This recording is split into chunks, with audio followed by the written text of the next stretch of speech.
का नुकसान बर्दाश्त किया जा सकता है, लेकिन घर उसका नुकसान बर्दाश्त नहीं कर सकता मैं। हमारे बाद भी तो ये घर दोनों बच्चों का ही है।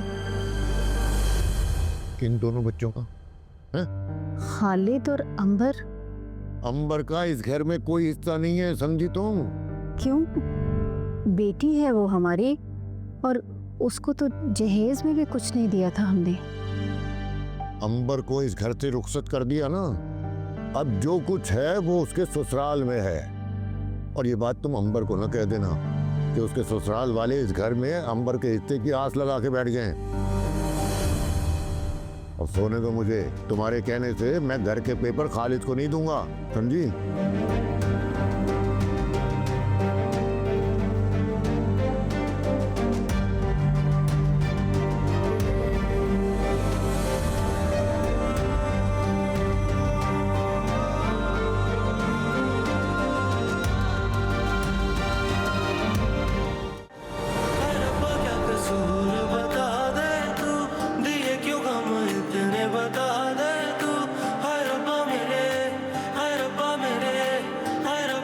कसूर बता